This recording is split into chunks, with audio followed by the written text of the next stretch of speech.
একটু বৃষ্টি হইলেই আমি ঘুমাইতে পারি না।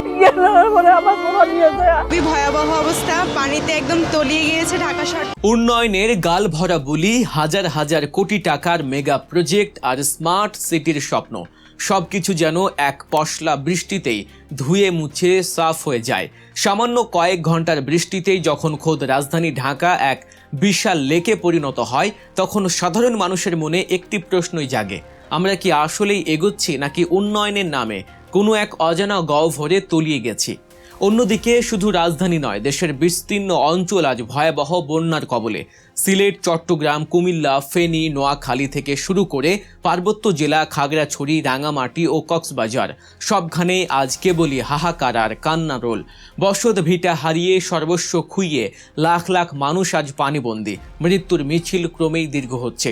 প্রকৃতির এই রুদ্র রোষ নাকি আমাদেরই তৈরি করা মানব সৃষ্ট এক মহা দুর্ভোগের চূড়ান্ত পরিণতি? হাজার কোটি টাকার বাজেট কোথায় যায়? কেন প্রতি বছর আমাদের একই নিয়তি বরণ করতে হয়? পুরো দেশের এই ভয়াবহ বন্যা পরিস্থিতি ও রাজধানীর জলাবদ্ধতার পেছনের আসল কারণ এবং এর ভবিষ্যৎ পরিণতি কি হতে পারে জানতে হলে ভিডিওটি একদম শেষ পর্যন্ত দেখুন, কারণ শেষের তথ্যগুলো আপনাকে নতুন করে ভাবতে বাধ্য করবে এবং হয়তো আপনার দৃষ্টিভঙ্গি বদলে দেবে। বৃষ্টি যেটি হওয়ার কথা ছিল স্বস্তির, সেটি আজ বাংলাদেশের কোটি মানুষের জন্য পরিণত হয়েছে এক চরম অভিশাপে। চলুন প্রথমে তাকাই আমাদের প্রাণকেন্দ্র ঢাকা শহরের দিকে। আবহাওয়া দফতরের মতে মাত্র কয়েক ঘন্টার ব্যবধানে ৭৬ থেকে ৯৭ মিলিমিটারের মতো রেকর্ড পরিমাণ বৃষ্টিপাতে পুরো রাজধানী যেন এক অচল অবস্থার নগরীতে পরিণত হয়েছে। আপনি যদি সকালে ঘুম থেকে উঠে দেখেন আপনার বাসার নিচতলা পানির নিচে, গাড়ি স্টার্ট নিচ্ছে না, বাচ্চাদের স্কুল বন্ধ, এমনকি অফিসে যাওয়ার মতো কোনো রাস্তা অবশিষ্ট নেই, তবে কেমন লাগবে আপনার? ঠিক এই ভয়াবহ বাস্তবতার মধ্য দিয়ে যাচ্ছে ঢাকার লাখো মানুষ। মিরপুর, শেওড়াপাড়া, শান্তিনগর থেকে শুরু করে এলিভেটেড এক্সপ্রেস ওয়ের নিচের রাস্তা সবখানেই যেন থই থই পানি। রিকশাওয়ালাদের দ্বিগুণ তিনগুণ ভাড়া হাঁকানো, মাঝ রাস্তায় ইঞ্জিন বিকল হয়ে প্রাইভেট কার বা বাস পড়ে থাকা, এগুলো এখন ঢাকার স্বাভাবিক দৃশ্য। কিন্তু এখানেই শেষ নয়।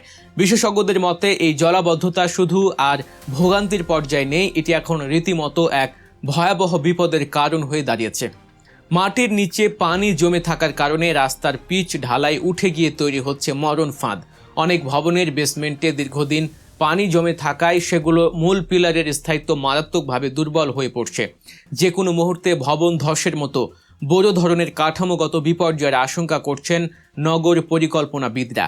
এর পাশাপাশি আন্ডারগ্রাউন্ড বিদ্যুতের কেবল পানিতে ভিজে গিয়ে শর্ট সার্কিট বা বিদ্যুৎ স্পৃষ্ট হয়ে মৃত্যুর ঘটনা তো আছেই। ড্রেনের ময়লা আর সুপেয় পানির লাইন একাকার হয়ে গিয়ে পানিবাহিত রোগের যে বিশাল ঝুঁকি তৈরি হয়েছে, তা আগামী দিনগুলোতে ঢাকার স্বাস্থ্য ব্যবস্থার জন্য এক বড় হুমকি। এখন সবচেয়ে বড় প্রশ্ন হলো, এই যে জলাবদ্ধতা নিরসনে প্রতি বছর হাজার হাজার কোটি টাকার বাজেট বরাদ্দ হয়, সেই টাকাগুলো যায় কোথায়? ঢাকা উত্তর ও দক্ষিণ সিটি কর্পোরেশন, ওয়াসা এবং পানি উন্নয়ন বোর্ডের মতো সংস্থাগুলো বছরের পর বছর ধরে সমন্বয়হীনতার যে অদ্ভুত এক নাটক মঞ্চস্থ করে আসছে, তার মাসুল গুনছে সাধারণ জনগণ। শুধু গত কয়েক বছরে ঢাকা শহরের জলাবদ্ধতা নিরসনে সিটি কর্পোরেশন প্রায় ২০০ কোটি টাকার বেশি বরাদ্দ রেখেছিল। খাল উদ্ধার ও উন্নয়নের নামে প্রায় ৯০০ কোটি টাকার প্রকল্প হাতে নেওয়া হয়েছিল। প্রাণী সম্পদ মন্ত্রণালয়ের বাজেটে হাজার হাজার কোটি টাকা বরাদ্দ থাকে। কিন্তু বাস্তবতা হলো, ঢাকার ৬৫টির মতো প্রাকৃতিক খাল আজ হয় প্রভাবশালীদের দখলে, নয়তো ময়লার ভাগাড়ে পরিণত হয়েছে। নগর পরিকল্পনাবিদদের মতে অপরিকল্পিত নগরায়ন এবং শহরের প্রায় পুরো অংশকে কংক্রিটে ঢেকে ফেলার কারণে বৃষ্টির পানি মাটির নিচে যাওয়ার কোনো জায়গায় আর অবশিষ্ট নেই। সংস্থাগুলোর মাঝে কোনো সমন্বয় নেই। এক সংস্থা রাস্তা বানায় তো আরেক সংস্থা পরের দিনই তা খুঁড়ে ফেলে। এই চরম অব্যবস্থাপনা ও দুর্নীতির কারণে হাজার হাজার কোটি টাকার প্রকল্পগুলো আজ সাধারণ মানুষের কোনো কাজেই আসছে না। এবার একটু রাজধানীর বাইরে তাকানো যাক। লেটেস্ট আপডেট অনুযায়ী বঙ্গোপসাগরে সৃষ্ট লঘুচাপ ও সক্রিয় মৌসুমী বায়ুর প্রভাবে দেশের দক্ষিণ পূর্বাঞ্চল এবং উত্তর পূর্বাঞ্চলে যে প্রলয়ঙ্কারী বন্যা দেখা দিয়েছে, তা অতীতের অনেক রেকর্ড ভেঙে দিয়েছে। চট্টগ্রাম বিভাগের অবস্থা সবচেয়ে বেশি শোচনীয়।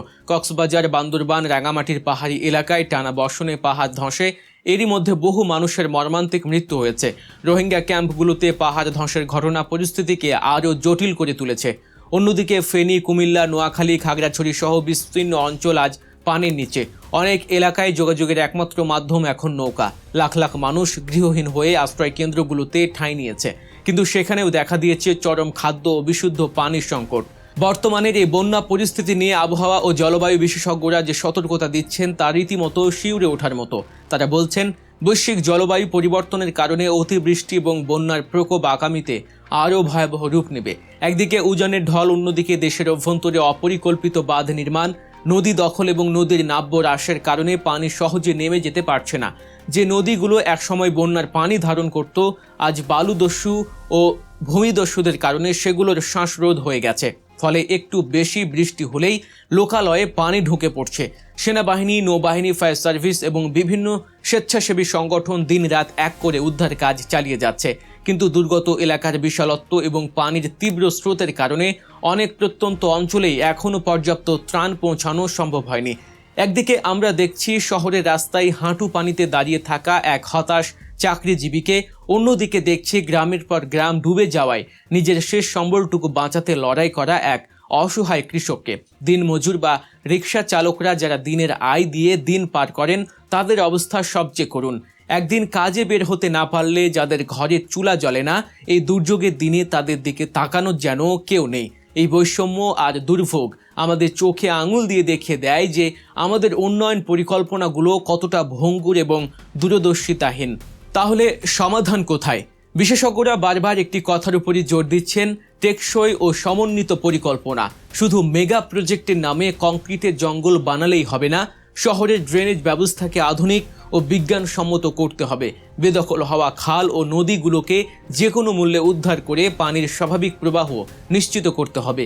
সিটি কর্পোরেশন, ওয়াসা এবং পানি উন্নয়ন বোর্ডের মধ্যে একে অপরকে দোষারোপ করার যে সংস্কৃতি, তা থেকে বেরিয়ে এসে জবাবদিহিতা নিশ্চিত করতে হবে। দুর্নীতির কালো হাত ভেঙে দিয়ে বাজেটের প্রতিটি টাকার সঠিক ব্যবহার নিশ্চিত না করতে পারলে প্রতি বছরই আমাদের এই একই সংবাদ পড়তে হবে, একই দুর্ভোগের শিকার হতে হবে। আজ আমরা যারা নিরাপদ ঘরে বসে এই খবর দেখছি, হয়তো ভাবছি আমরা বেঁচে গেছি, কিন্তু প্রকৃতি যখন প্রতিশোধ নেয়, তখন সে ধনী গরিব, শহর গ্রাম কোনো কিছুই চেনে না। আজ যদি আমরা সচেতন না হই, পরিবেশ ধ্বংসের এই উন্মাত্ততা যদি বন্ধ না করি, তবে আগামী প্রজন্মের জন্য আমরা এমন এক বাংলাদেশ রেখে যাব যা বসবাসের অযোগ্য এক বধ্যভূমিতে পরিণত হবে। বন্যায় ক্ষতিগ্রস্ত প্রতিটি মানুষের প্রতি আমাদের গভীর সমবেদনা। মহান সৃষ্টিকর্তা আল্লাহ তাআলা যেন এই অসহায় মানুষগুলোকে এই ভয়াবহ বিপদ থেকে দ্রুত রক্ষা করেন এবং ঘুরে দাঁড়ানোর শক্তি দান করেন। যারা উদ্ধার কাজ এবং ত্রাণ বিতরণে নিজেদের জীবনে ঝুঁকি নিয়ে কাজ করছেন, তাদের জানাই স্যালুট। এই বিপদের দিনে দলমত নির্বিশেষে আমাদের সবার উচিত বন্যার্তদের পাশে দাঁড়ানো। সবশেষে একটি ছোট্ট অনুরোধ, দেশের বর্তমান পরিস্থিতির এমন সব বস্তুনিষ্ঠ বিশ্লেষণ, সত্য খবর এবং অজানা তথ্য সবার আগে জানতে গল্প নিউজ চ্যানেলটি সাবস্ক্রাইব করে বেল আইকনটি বাজিয়ে দিন। আপনার একটি লাইক ও সাবস্ক্রাইব আমাদের আরও ভালো কাজ করার অনুপ্রেরণা যোগায়। কমেন্ট বক্সে অবশ্যই জানাবেন আপনার এলাকার বর্তমান পরিস্থিতি কেমন এবং এই জলাবদ্ধতা বা বন্যা সমস্যা সমাধানে সরকারের আর কি কি পদক্ষেপ নেওয়া উচিত বলে আপনি মনে করেন। সবাই ভালো থাকবেন, নিরাপদে থাকবেন। আল্লাহ হাফেজ।